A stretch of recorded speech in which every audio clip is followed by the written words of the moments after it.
யாராவது ஒற்றுமை பத்தி பேசுனீங்கன்னா நீங்க பதவி காலி அப்படிங்கிற மெசேஜ் இன்னைக்கு ஊரறிய சொல்லியிருக்கிறார். அதிமுக நல்லதா, உங்களுக்கே நல்லதா, நீங்க 2ஆம் முறை முதலமைச்சர் ஆக முடியுமா? அப்போ என்னதான் பண்ண போறீங்க? ஒரு பெரிய கட்சி வரும் நீங்க விஜய்னு நினைச்சுக்கிட்டு இருந்தோம். அவரும் முதுகல்ல நெஞ்சிலேயே குத்திட்டாரு. அதிமுக ஓட் பேங்கே குறி வச்சுட்டாரு. ஆட்சிக்கு வரணும்னு நினைக்கிறீங்கன்னா ஆட்சிக்கு வர்றவங்க செய்யற வேலை இது இல்லையே. இது மறைமுகமா திமுக ஆட்சியில் உட்கார வைக்கிற வேலையாச்சே. 30 வருஷமா கட்சியில் இருக்கேன், 40 வருஷமா கட்சியில் இருக்கிறேன்னு சொல்றவனுடைய உணர்வை கொஞ்சம் யோசிச்சு பாருங்க. இதையெல்லாம் மதிக்கலைன்னா அப்புறம் எடப்பாடி என்ன விதமான தலைவர் அப்படிங்கிற கேள்வி வரும். ஓபிஎஸ் போன போது மௌனமா இருந்த பிஜேபி நேற்று தினகரனும் போன பிறகு நேற்றெல்லாம் பதட்டமா இருக்கிறதா ஒரு தகவல் எனக்கு வந்துட்டு இருக்கு. ஆனா இந்த செங்கோட்டையனை இயக்குறதுக்கு பின்னாடி ஒரு சாரார் திமுக இருக்கிறதாகவும் சிலர் இல்ல பிஜேபி தான் இருக்கிறதாகவும் சொல்றாங்க. கட்சியை ஒன்னாக்குங்கன்னு தான் சொல்றாங்க. சொல்றதுக்கு 2 மணி நேரம் போட்டோம் அமித்ஷாக்கு. ஓபிஎஸ் போனப்போ அண்ணாமலை இவ்வளவு பதறல, தினகரன் போன போது கூடுதலா பதறாங்க. மிரட்டுற இடத்துல இன்னைக்கு எடப்பாடி இருக்கிறார், மிரட்டுற இடத்துல அமித்ஷா இருக்கிறார். ஓபிஎஸ் வெளியே போனதுக்கு காரணம் நயினா நாகேந்திரன் தான். அந்த கூட்டணியை இன்னைக்கு திக்கு தெரியாத காட்டில் நிறுத்தி விட்டதுக்கு அடிப்படை காரணம் நயினார் தான். யாரை எதிர்த்து நாங்க வந்தோம்? இனிமேல் எடப்பாடியை முதலமைச்சராக ஏற்க மாட்டோம். ஆச்சி ராயல் குலோப் ஜாமுன் பேக்ஸ், ஒன்று வாங்கினால் ஒன்று இலவசம். குமுதம் நேயர்களுக்கு வணக்கம். இன்று நமது சிறப்பு நேர்காணலுக்கு சிறப்பு விருந்தினராக மூத்த பத்திரிகையாளர் SP லட்சுமணன் அவர்கள் இணைந்துள்ளார். அவரை நிகழ்ச்சிக்கு வரவேற்போம். வணக்கம் சார். வணக்கம். எப்படி சார் இருக்கீங்க? நல்லா இருக்கேன் சார். கடந்த ஓராண்டுக்கு முன்பு நீங்க தான் பிரேக் பண்ணியிருந்தீங்க. ஒரு 6 முன்னாள் அமைச்சர்கள் EPS அவருடைய வீட்டில் போய் சந்திச்சு சில விஷயங்கள்லாம் பேசியிருக்காங்க அப்படின்னு நீங்க தான் பிரேக் பண்ணீங்க. அதை எடப்பாடி அவர்கள் மறுத்திருந்தால் கூட மற்றவர்கள் பெரிதா மறுக்கல, குறிப்பா வேலுமணி அவர்கள்லாம் கூட மறுக்கல. அந்த பிரச்சனை அப்படியே புகஞ்சுக்கிட்டே இருந்துச்சு. நடுவுல சட்டசபையில எல்லாம் இவர் புறக்கணிச்சது போறதெல்லாம் இருந்துச்சு. இப்படி இருக்கும்போது மறுபடியும் இணக்கமா இருக்கிற மாதிரி ஒரு சூழல்ல நேற்றைக்கு 5ஆம் தேதி ஒரு பிரஸ் மீட் வச்சு 10 நாள் கெடு அப்படின்றதையும் கொடுத்திருந்தாரு. இந்த நிலையில பார்த்தோம் அப்படின்னா எடப்பாடி அவர்கள் திடீர்னு அவர் ஒரு அதிரடி முடிவை எடுத்து இன்னைக்கு செங்கோட்டையனையும் அவருடைய ஆதரவாளர்கள் சிலரையும் கட்சி பொறுப்புகள்ல இருந்து நடக்கும். 2 சாய்ஸ்ல இது ஒரு சாய்ஸா நான் நேரத்துல இருந்து இன்டர்வியூல சொல்ல ஆரம்பிச்சேன். ஏன்னா எடப்பாடி மனநிலையை புரிஞ்சுக்கலாம். 10 நாள் எதுக்குன்னு எது காத்திருக்கணும், இன்னைக்கே முடிவு சொல்றேன்னு 2 முடிவு சொல்லிட்டார். ஒன்னு வெளிப்படையா சொல்லியிருக்கிறார், நீங்கள் பேசியதை நான் ரசிக்கவில்லை, இது கட்சி கட்டுப்பாட்டை மீறியதா நான் பாக்குறேன்னு சொல்லி செங்கோட்டையனை நீக்கியிருக்கிறார் பொறுப்புகள்ல இருந்து. ஏன்னா கட்சியில இருந்து நீக்க மாட்டாங்க, MLA பதிவோட ஒரு வெளியே போயிருக்காரு.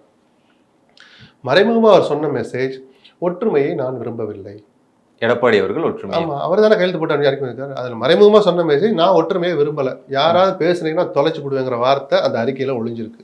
ஓகே, பேர் தான் செங்கோட்டையன் பேர் இருக்கும், 8 பேர் நிர்வாகிகள் பேர் அடுத்த அறிக்கையில் இருக்குமே தவிர அவர் சொல்ல வந்த மெசேஜ், யாராவது ஒற்றுமையை பத்தி பேசுனீங்கன்னா நீங்க பதவி காலி அப்படிங்கிற மெசேஜ் இன்னைக்கு ஊரறிய சொல்லியிருக்கிறார். இது பலன் தருமா அப்படிங்கறதா நம்ம கேள்வி. அதுதான் இப்ப அதிமுக நல்லதா, உங்களுக்கே நல்லதா, நீங்க 2ஆம் முறை முதலமைச்சர் ஆக முடியுமா?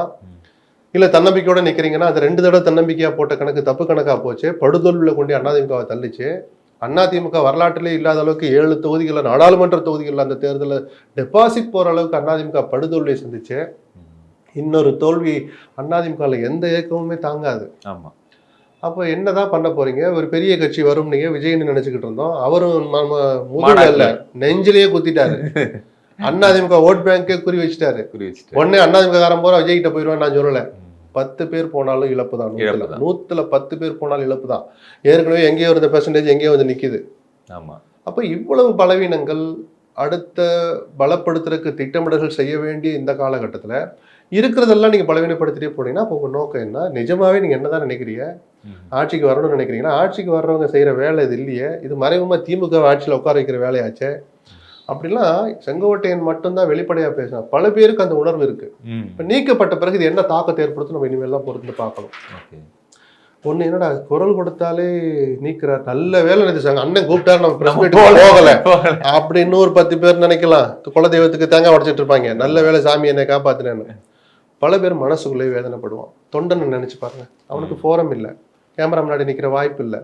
நான் உள்ளேயே புழுங்குறான் சார், 45 வயசு ஆகுது சார், 55 வயசு ஆயிடுச்சு சார், 30 வருஷமா கட்சியில இருக்கேன், 40 வருஷமா கட்சியில இருக்கிறேன்னு சொல்றவனுடைய உணர்வை கொஞ்சம் யோசிச்சு பாருங்க.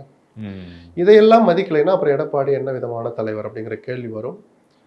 பார்ப்போம், பொறுத்து இருந்தா ஒன்னொன்னா தான் நம்ம பார்க்கணும். எனக்கு தினகரன் சில கருத்துக்களை சொல்லியிருக்கிறார். NDAவிலேருந்து நான் வெளியில வந்தேன், என்ன நினைச்சிருந்தோம், என்ன நடக்கலை. அதாவது அதிமுகவை அம்மாவின் தொடரில் ஒருங்கிணைப்பாங்கன்னு பார்த்தோம். யாரை நினைச்சு யாரை எதிர்த்து நாங்கள் அந்த அமமுகவை தொடங்கினோமோ அவரையே முதலமைச்சர் வேட்பாளராக நீங்கள் அறிவிச்சிங்க, எங்களை ஒரு வார்த்தை கூட கேட்கல, ஆனாலும் சகிச்சுக்கிட்டு இருந்தோம். அப்புறம் அவரு கூட எங்கள் பேரை சொல்ல மறுக்கிறார், நீங்களும் சொல்லலைன்னு பல உணர்வுகளை இன்னைக்கு ஒரு வெளியில் கொட்டிட்டார். ஏன்னா நேத்துல இருந்து பிஜேபியும் தவிச்சு போயிட்டா, தினகரன் ஓபிஎஸ் என்ற இருபெரும் சக்திகள் கூட்டணியிலிருந்து வெளியே போனா என்டிஏ காலி அப்படி சொல்லலாம். ஆனால் 2 பேரும் என்ன தாக்கத்தை ஏற்படுத்துவாங்கன்னு சாதாரண அரசியல் புரிஞ்சவனுக்கும் புரியும், பிஜேபிக்கும் புரிஞ்சதுனாலதான் ஓபிஎஸ் போன போது மௌனமா இருந்த பிஜேபி நேற்று தினகரனும் போன பிறகு நேத்தெல்லாம் பதட்டமா இருக்கிறதா ஒரு தகவல் எனக்கு வந்துட்டு இருக்கு. ஏதோ பண்றாங்க. அண்ணாமலை நான் பேசிட்டேன் போன்ல, கொஞ்சம் பொறுமையா இருங்கன்னு. ஓபிஎஸ் போனப்போ அண்ணாமலை இவ்வளவு பதறல, தினகரன் போன போது கூடுதலா பதறாங்க. ஏன்னா அந்த 2 பேர் மட்டுமல்ல, கடந்த ஓராண்டாக வெளிப்படையா யாரும் ஒன்னா இருக்கிற மாதிரி காமிச்சுக்க, சசிகலாவும் சில விஷயங்களை புரிஞ்சுக்கிட்டு எல்லாம் ஒன்னா இருக்கலாங்கிற மாதிரி வந்திருக்கிற தகவல். அப்ப இவங்க எல்லாம் சேர்ந்தாங்கன்னா இவங்க யாருடைய முகம், யாருடைய ரெப்ரஸன்டேட்டிவா பார்க்கப்படுறாங்க, அவங்க தங்களை காட்டிக்கிறாங்கன்னு சொல்ல. நம்ம ஆட்கள்ல ஒருத்தரா பாக்குற முக்குளத்தூர் சமுதாயம் டோட்டலா அதிமுக விட்டு பிஜேபி விட்டு போயிடும். அந்த பதட்டம் பிஜேபிக்கு வந்துருச்சு. எந்த ஒரு கம்யூனல் ஈக்குவேஷனை மனசுல வச்சு கவுண்டர் சமுதாயத்தை சேர்ந்த அண்ணாமலை நீக்கிட்டு பெரும்பான்மை சமுதாயம் முக்குளத்தூர் நயினாரை கொண்டு வந்தா அந்த ஓட் பேங்கை வாங்கலான்னு பிஜேபி நினைச்சிச்சோ, அந்த முக்குளத்தூர் தான் இன்னைக்கு முதல் எதிரியா இருக்கிறான் பிஜேபிக்கும் அதிமுகவுக்கும். அந்த சூழலை கொண்டு வந்து ஏற்படுத்தினது நயினார் நாகேந்திரனும் எடப்பாடி தான். ஆனா இந்த செங்கோட்டையனை இயக்குறதுக்கு பின்னாடி ஒரு சாரார் திமுக இருக்கிறதாகவும் சிலர் இல்ல பிஜேபி தான் இருக்கிறதாகவும் சொல்றாங்க. திமுக அதுல ரோல் இல்ல, வாய்ப்பே இல்ல. ஏன்னா நீங்க அடிச்சு உங்க கட்சி விவகாராது, நீங்க உட்காந்து பேசினா திமுக உள்ள வருது. எப்படியாவது செங்கோட்டையனை கட்சியிலிருந்து நீக்கவும் எடப்பாடிக்கும் துண்டிச்சிட்டு கொடுத்துட்டு இருக்காங்களா அப்படின்னா சொல்லுங்க. அவர் நடுவுல திமுகவுல சேர போறதா சில வதந்திகள். நீங்களாவே வதந்தியை பேசுவீங்க, அப்புறம் ஏன் நடக்கவில்லை, அவர் அறிவாலயத்துக்கு போயிட்டு போய் டீசல் தீர்ந்து போச்சு, சிக்னல்ல நின்றுடுச்சு, இதெல்லாம் நீங்களா சொல்லிக்குவீங்க. எந்த காலத்துல தான் அவர் சொன்னார்? அவரு போய் சேர்ந்தா அப்புறம் கிளிங்க பாராட்டுங்க, வேற வழி இல்லைன்னு சொல்லுங்க, என்னவோ பண்ணுங்க. வராத வரைக்கும் நாமளே ஒரு யூகத்தை ஒரு எல்லாம் தாண்டி பண்ணலாம். ஆனால் பிஜேபி செங்கோட்டையின் பின்னாடி இன்னும் இருக்கும். ஏன்னா ஏற்கனவே செங்கோட்டையன் அவங்க பகடக்காயா தான் வச்சிருந்தாங்க. அப்படி ஒருவேளை அது உண்மையா இருந்தா எனக்கு அதுல சந்தேகம். ஏன்னா அது உண்மையா இருந்தா பிஜேபி நினைச்சு நான் பரிதாபப்படுறேன். ஏங்க செங்கோட்டையனை தோண்டி விட்டு நீங்க சொல்லுங்க ஒற்றுமை பத்தின்னு சொல்ற இடத்துல அமித்ஷா இருக்கிறார். நீங்க கையை முறுக்கி தானே எடப்பாடி அடிக்கி கொண்டு வந்தீங்க. கையை முறுக்க வேண்டாம், கொஞ்சம் உட்காருங்கன்னு சொன்னா மிரட்டுற இடத்துல நீங்க எடப்பாடி இருக்கிறார், மிரட்டுகிற இடத்துல அமித்ஷா இருக்கிறார், மிரட்டப்படுகிற இடத்துல எடப்பாடி இருக்கிறார். உங்க நல்லதுக்காக சொல்றோம், எல்லாம் ஒன்னா இருங்க. அவங்க முதலமைச்சர் பதவி கேட்க மாட்டாங்க, பொதுச்செயலாளர் பதவியும் கேட்க மாட்டாங்க. சசிகலாவோ தினகரனோ ஓபிஎஸோ கட்சியை ஒன்னாக்குங்கன்னு தான் சொல்றாங்க. சொல்றதுக்கு 2 மணி நேரம் போதும் அமித்ஷாக்கு.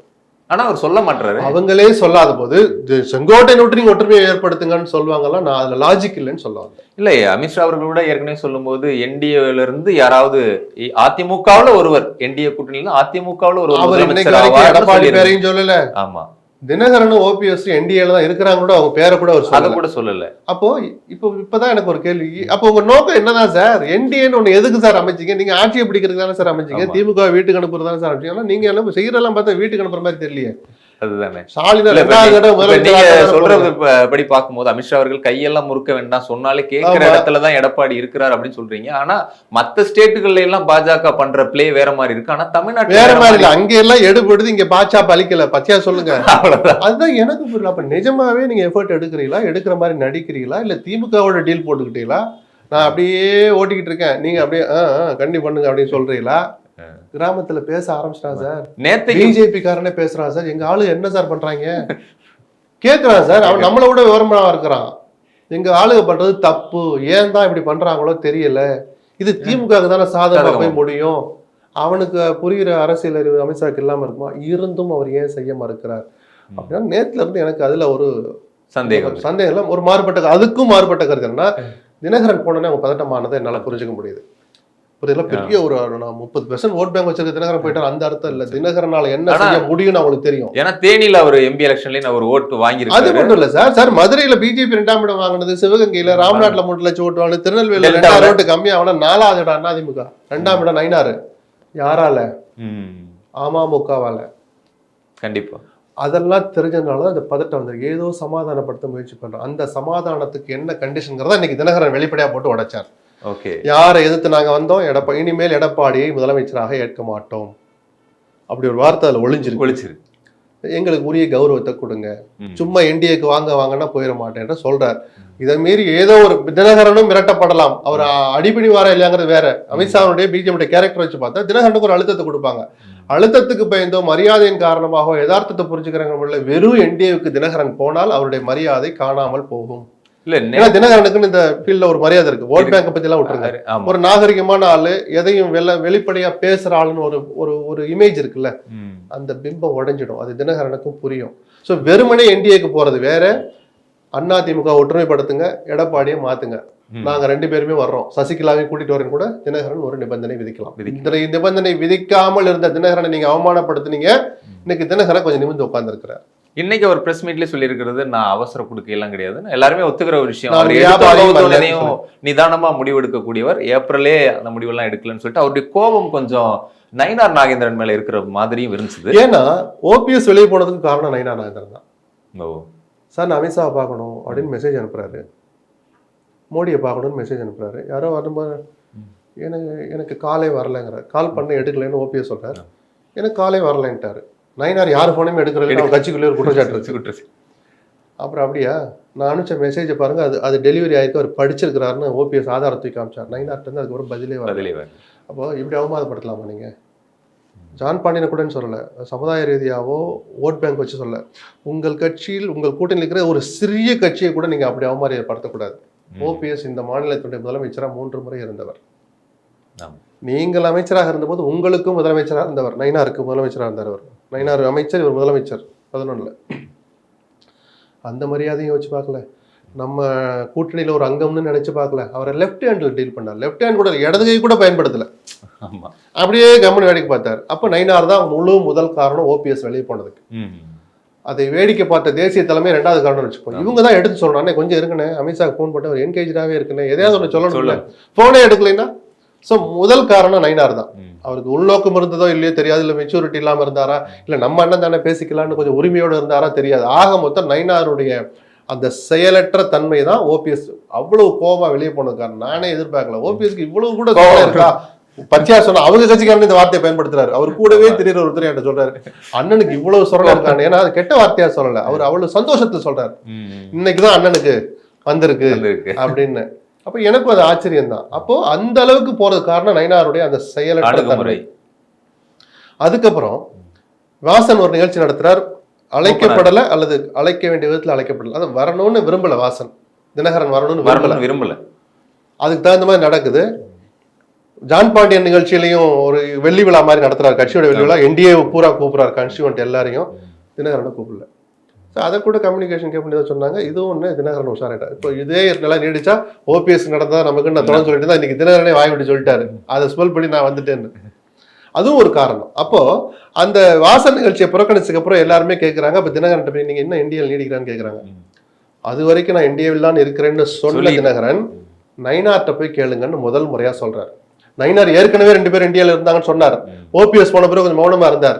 இப்ப தன்னுடைய வருத்தத்தை இந்த மாதிரி காமிச்சார் தினகரன். நயினார்ட்ட போய் கேளுங்கன்னார். அப்படி சொன்ன பிறகு நயினார்ட்டு ஒரு பதிலும் வரல.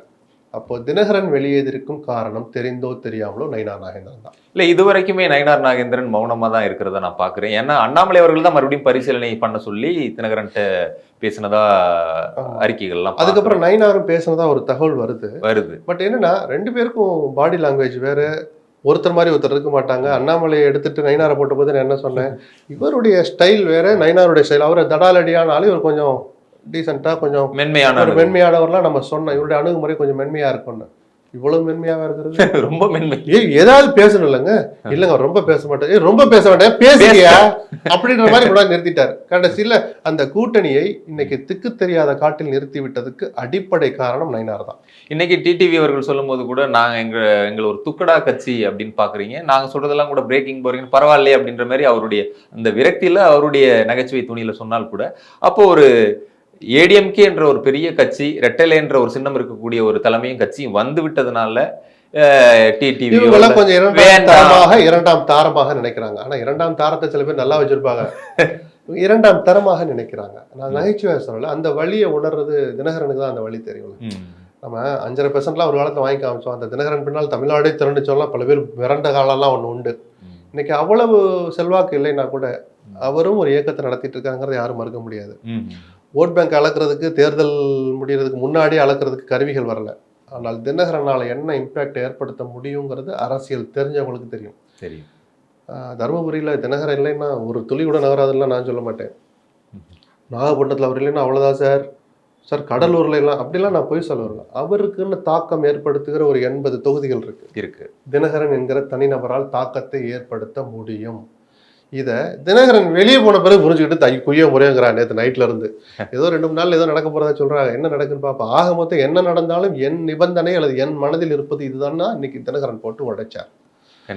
அதிமுகவை மையப்படுத்திய குழப்பங்கள் செங்கோட்டையனால் மட்டுமல்ல, ஒரு சின்ன சான்ஸ் இருக்கு. பிஜேபி சில வேலைகள் செஞ்சால் அது அதிமுக மையப்படுத்தி சில காரியங்கள் நடக்கும். பொறுத்திருந்து பாருங்க. இன்னமும் பிஜேபி மேல நம்பிக்கை இருக்குதா? அமித்ஷா மேல எல்லாம் ஏதாவது ஒண்ணு பண்ணி எடப்பாடியை கட்டுப்படுத்திட முடியும்ன்ற நம்பிக்கை இருக்கு. எனக்கு என்னமோ எடப்பாடியுடைய கை உயர்ந்ததுதான் தெரியுது. இந்த சூழ்நிலை வரைக்கும் எடப்பாடி அவ்வளவெல்லாம் கவலைப்படாதீங்க. இந்த மணி ஒன்னா நம்ம சாப்பிட போகணும், நமக்கு பசிக்கும், நம்ம வேலையை பார்ப்போம் சார். அவ்வளவெல்லாம் கவலைப்படாதீங்க. ஓகே, நடக்க விமர்சிப்போம், விடுங்க. இல்லை, ஏன்னா செங்கோட்டையன் அவர்கள் நேற்று பிரஸ் மீட்ல பேசும்போது கூட அந்த டெல்லி சந்திப்பு குறித்து கேட்டப்போ நான் மட்டுமா கூப்பிட்டாங்க போய் பார்த்தேன் அப்படின்றாரு. இன்னொரு அமைச்சர்லாம் கூட சந்திச்சதெல்லாம் சொல்றாரு. அப்போ இதை பின்னாடி இருந்து பாக்குறவங்க என்ன சொல்றாங்க அப்படின்னா, அவர் நேற்று பிரஸ் மீட்லயும் பெரிய அதிரடியாலாம் ஒன்றும் சொல்லி, ஏற்கனவே எதிர்பார்த்த மாதிரி ஒரு ஸ்லோ லேண்டிங்காக தான் அதை நம்ம பாக்குறோம். ஏற்கனவே ஒரு வருஷமா அது பேசிட்டு இருக்கோம். என்ன சொல்ல போறோம்? ஒருங்கிணைந்த ஒரு அதிமுக. ஒருங்கிணைந்த அதிமுகன்னா யாரு? டிடிவி தினகரன் தனி கட்சி வச்சிருக்காரு. சசிகலா அவர்கள் கட்சிக்குள்ள இது வரைக்கும் இருக்காங்களா இல்லையான்றது தெரியல. அதுதான் ஒருங்கிணைந்த ஓபிஎஸ் மட்டும். சரி, அப்படி தினகரன் ஐஎஸ்ஐஎஸ்ல இருக்கிறாரு, சசிகலா அந்த மார்க்சிய லெனினிஸ்ட்ல இருக்கிறாங்க, ஓபிஎஸ் ஏதோ இந்த மாவோயிஸ்ட்ல இருக்கிறாரு. இப்படியா? இல்ல, அவர் வெளிப்படையா பேர் சொல்லி யாரு சார்? அதிமுக பக்கா அதிமுக காரவங்க. ஞாபகத்துல வச்சுக்கோங்க. அதை அவர் தனி இயக்கம் கட்டிருக்கலாம். அம்மாவின் தொண்டர்கள் ஒன்னா இணையணும்னு கட்சி தொடங்குறதுக்கு முன்னாடி இருந்து சொல்லிட்டு இருக்கிறார். கட்சியை தனியா தொடங்கின பிறகு சொல்லிட்டு இருக்கிறார். கட்சியை ஒற்றுமைப்படுத்த நான் எந்த தியாகத்துக்கும் தயாரிட்டார். சசிகலா முந்தா நாள் விட்டு அறிக்கை, அம்மாவின் ஆட்சியை மீண்டும் ஏற்படுத்தணும்னா அதிமுக ஒற்றுமையா இருக்கணும்னாங்க. எடப்பாடி அந்த பொறுப்புல இருந்து நீக்கணுங்கிற ஒரு வரி கூட அதுல இல்ல. எடப்பாடி அந்த இருக்கிற ஸ்டேட்டஸ்லயே அதிமுக பலப்படணும், ஒற்றுமைப்படணும் தான் சசிகலாவும் சொல்றாரு. ஆச்சி ராயல் குலோப் ஜாமுன் பேக்ஸ் 1 வாங்கினால் 1 இலவசம்.